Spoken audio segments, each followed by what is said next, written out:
I'm going to, in a moment, ask Anandamoya Prabhu to come up, followed by Mahesh Prabhu. Before we get to that, 26 Second Avenue is maintained by donations from devotees from around the world. They literally come from around the world. Their hearts are moved being in this place. Many of us have easy access to this place, easy to take it for granted. When you see someone come from the other side of the world and you see them filled with transcendental emotion, it's moving to behold the reverence they have for this place. So, we don't own the building. We rent the storefront still. So we welcome donations. A devotee in the back who knows of the financial problems of 26 Second Avenue suggested to me that if a cell phone goes off while someone is speaking, they are required to donate $50 or more. He actually first said 100. I gave him a look. He said, how about 50? So I'll have to run that by the board of directors, but for now, just be forewarned.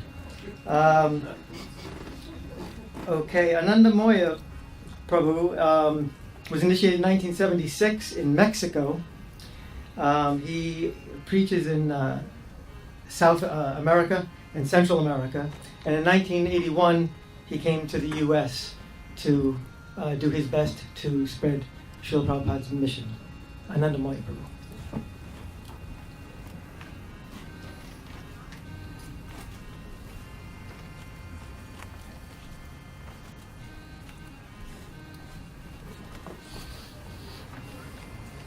Namo Vishnu Padaya Krishna Prastaya Bhutale Srimate Bhaktivedanta Swami Prabhupada. Namaste Saraswati Deve Gauravani Prasharine Nirvisesa Sunyavadi Pashatya Sitarine. My encounter with Srila Prabhupada was in a flash.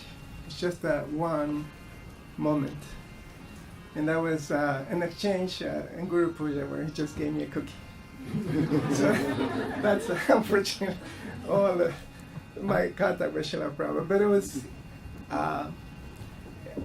you're starstruck because when you see the pictures, but when you see the person in real life, you can't imagine what it's like because he's so effulgent and he's so amazing, the way he looks and the way he looks at you. And at that particular moment, it's like the whole universe was just him and me at that moment, and I just extended a little cookie, and that was it. I was 15 years old, so didn't understand much. But my realization with Srila Prabhupada, my connection with Srila Prabhupada is through book distribution, through preaching. Because in the prayers and the meditation and the service, this is where we really, by doing devotional service, is how we please the spiritual master. That is explained in the Bhagavad Gita that, as Krishna says, stated that he who preaches to his devotees is very dear to him. And so, the way I saw it, the contact that I got from Srila Prabhupada was through his disciples. That's the first contact with Srila Prabhupada was when I got a book. And it was a messenger directly from his divine grace. That's the moment that I was connected with the spiritual world. That when I was able to grab that book and understand that this was no ordinary moment. This was actually very significant. And that moment really changed my life. And then I started coming to the temple, and I loved the devotees. Of course, when I joined the temple, I felt like I was joining the army.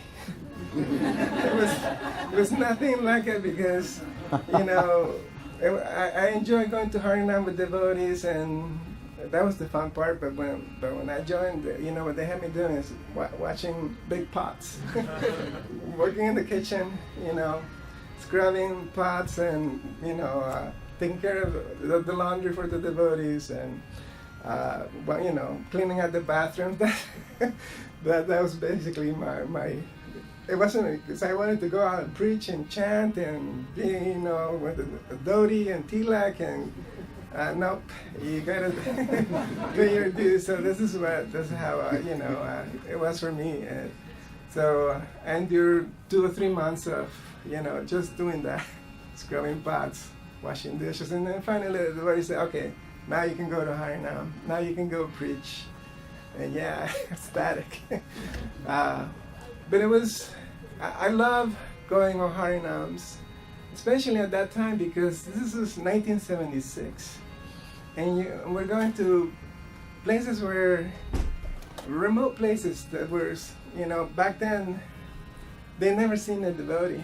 They never seen, and so when people were looking at you in saffron rose, shaved head and tilak, they thought we were aliens, we thought we were not from this planet.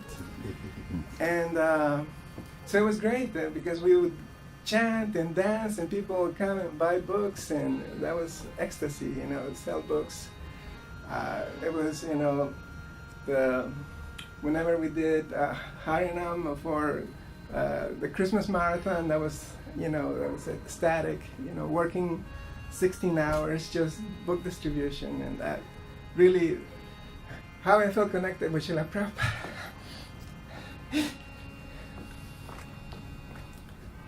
Sorry.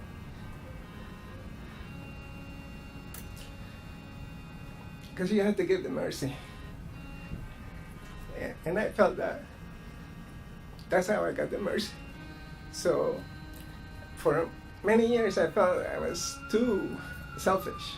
I was just looking at inside. But you have to share what you know. If you share that knowledge with the conditioned souls, you can liberate them from the material bondage. And I felt like I was liberated from that, to know Krishna, to chant the holy name, to understand the message of His divine grace. And you have to, and I felt compelled to do that, but in the beginning I just didn't understand it. Now I understand that the best way to serve Srila Prabhupada is by giving the conditioned souls, giving everybody the opportunity to learn about Krishna. And that's how I conducted, my service to the Lord and continue. That's really what it's all about, devotional service.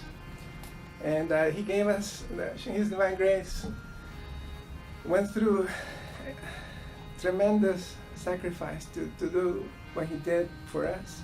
So I don't feel that I paid enough my dues to Him. I continue to pray to His lotus feet that He gave me the energy so that I could continue and spend time with devotees and in their association and preach. That's really what Krishna wants us to do, from Lord Chaitanya, of course. So I encourage everyone to, whenever you can, partake of Harinam, do a little bit of preaching to your friends, and giving them the knowledge.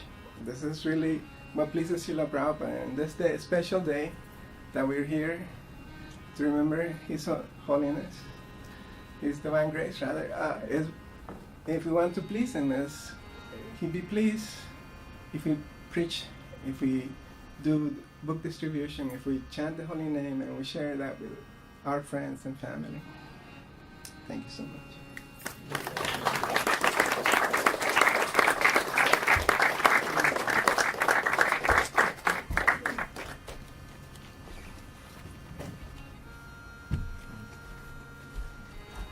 Thank you, Prabhu.